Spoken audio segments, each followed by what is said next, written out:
ډېر لوی افسوسناک خبر ده د مروت بیټني قومي تحریک مجاهدینو باندې په بخمله مځئ چې د ټیپو ګروپ د ذاکرو د صفي ګروپ دهشتګردو اټیک وکړ په تجوړي روډ باندې او الحمدلله ثم الحمدلله چې موږ تحریک مجاهدین محفوظ پاتې شول او دهشتګرد وپارېدل فرار شول دوه بمونه استعمال کړو ټولې دنیا ته پته ده چې دوه بم حملې وکړلې دوه بم حملې او اندادون فایرینګ یې په وکړ و تحریک اولې ورځې نه الله پاک فضل ده خصوصي فضل و کرم یې ده بالکل مو هغه پیشۍ زوی چې پاوی چې ساته دغسې مو ساتي د فرشتو په کوثرو چې مو ساتي دا د دغ قوم هغه ګلانو غوندې ګلالي ماشومانو د تورسرو د سپین ږیرو د بوډاګانو دعاګانې دي دا د خانه کعبې هغه تورو داوڼو چې د عمرې زیارت کوونکو هغه بیت الله شریف طواف چې دعاګانې دي دا د الله پاک خصوصي فضل و کرم ده دا د مرغانو د ځناورو دعاګانې دي دا د بوټو دعاګانې دي دا د فصلو دعاګانې دي دا د یتیمانو د کونډو دعاګانې دي کني دشمن مو ډېر ظالم ده دا دهشتګرد ټي ټي پي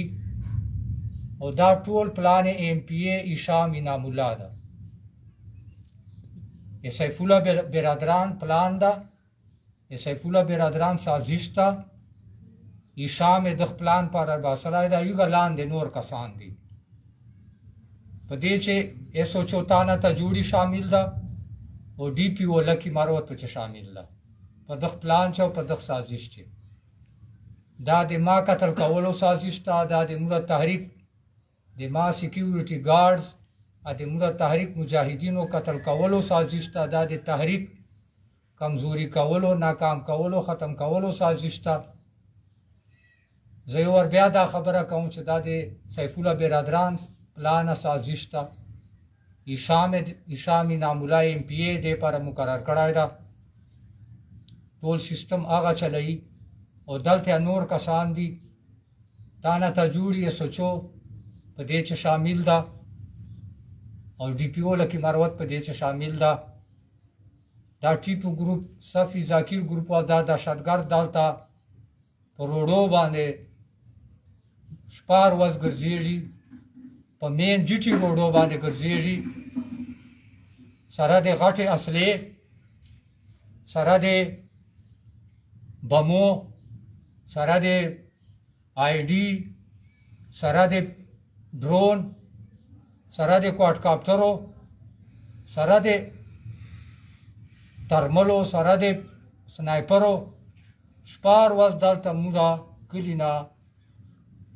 ګرد ورد ګرځي او دا SHO ته جوړي او دا ډي پی او لکه مروت دې ته 24 غنټې زه انفارمیشن ورکوم دو هیڅ قسم کاروایی نه کوي تر اوسه پورې په کورو باندې چاپه قسم په خدای نه ده لګولې تر اوسه پورې اف آی آرونه نه په کټ کول یو اف آی آر په کټ کوو دا ډرون حمله وال اف آی آرونه نه په کټ کوي ما ګاډي د ماکه چې ما ګاډي ته بارودو د ماکر کړو قسم په خدای غا اف آی آر مال طرفه نه کټ فرمان الله د اف آی آر موږ تحریک له طرفه نه دا کټ کړای موږ باندې خودکش حمله اف آی آر موږ له طرفه نه دا کټ کړای په ما ګاډي باندې د ماکه اف آی آر نه دا کټ کړای درې وار په موږ باندې دا په دغه 10-15 دن چې حمله وکړي یو اف آی آر کټ کو نور اف آی آرونه نه کټ کوي هیڅ قسم کاروایی نه کوي هیڅ قسم بالکل دا د سوچو ته جوړي د ډي پی او لکه مروت په دې پلان چې په دې سازش چې غټ لاس ته موږ پاره ګرځي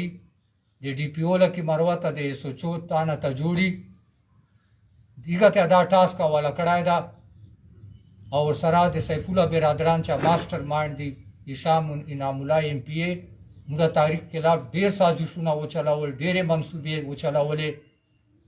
مخې تور ده همیشه بیا مخ توري پوهېږي دنیا بیا مخ توري ټولې دنیا ته پته ده چې هشام انعام الله دا پلان چلولی ده هشام انعام الله چې کوم کسان دي هیګه دا سازش ته منصوبه ده نو ټول پښتانه دې په دې خبري چې دا یو غټ سازش منصوبه ده موږ ټول پښتون قام ته وایو چې حکومت هیڅ قسم کارروایي نه کوي تاسې به په سروزو تاسې به دغه دهشتګردو دغه تحریک دشمنانو مقابله کوو ډېره مهرباني